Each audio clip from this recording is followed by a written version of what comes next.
What's up there, guys? This is Solar from Pixie Tuts, and today I am going over some, there's big competitors in the GPU market these days. And today I want to talk to you guys about two competitors which I think are very much worth mentioning. And actually, there's many videos on this, some specially made for this, and I finally got a chance to test out two graphics cards from the biggest name in graphics cards GPU units. It's ATI and NVIDIA, and especially the ATI Radeon series and the GeForce series from NVIDIA. So I just want to get more into it, and let's go. So as you can see from the title above, it is between the HD 5770, the 5770, and the GeForce GTS 450. And so you guys can see some pictures right there, and so some performance.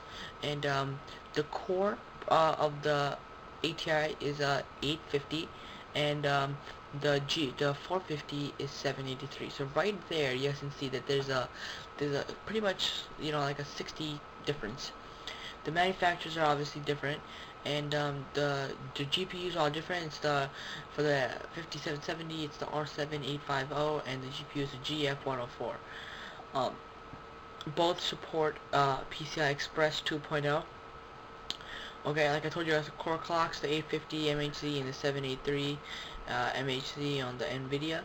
Okay, and so the memory bandwidth, the 5770 can pump out 76.8 gigabytes per second.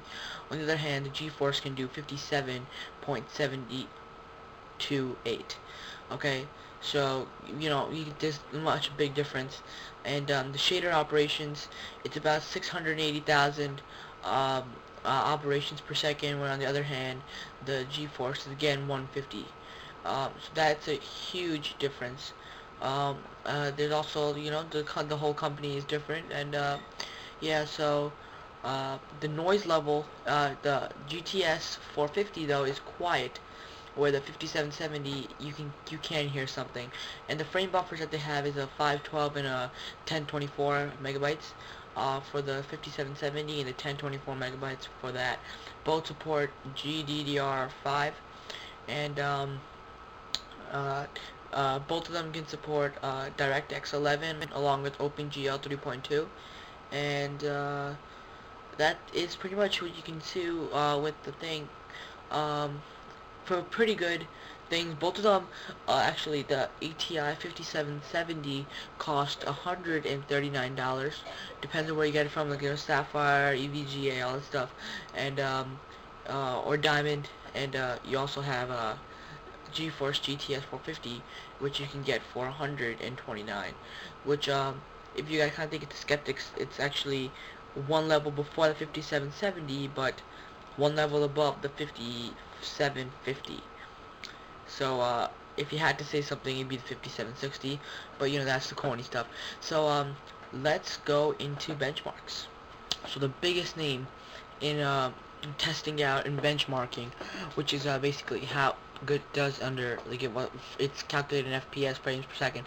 And so the first one I tested out was Crisis Warhead, which is a very nice game, very popular, very extensive, and eats up much of your graphic card, but it is definitely worth the game. I propped this into max setting. This is a DirectX 10 game, even though both support DirectX 11. And what I got for the GTS 450, I got 20.6, and for the HD 5770, I got 25.3. So there's again a difference. So for that one, the ATI takes the lead in Crisis. I also tried COD, and this one specifically Modern Warfare 2, and which is very popular. And noting down what I wrote here, it's a GTS 450 got a 58.9, and 5770 got a 65.1. So that is again pretty good That's another big difference. So the ATI takes the lead in that. So that's your review. Do what you guys want to do. That's my part, and the rest is yours. This is Solar from Pixels, and that was a 5770 versus NVIDIA's GeForce GTS 450. Thanks for watching, guys.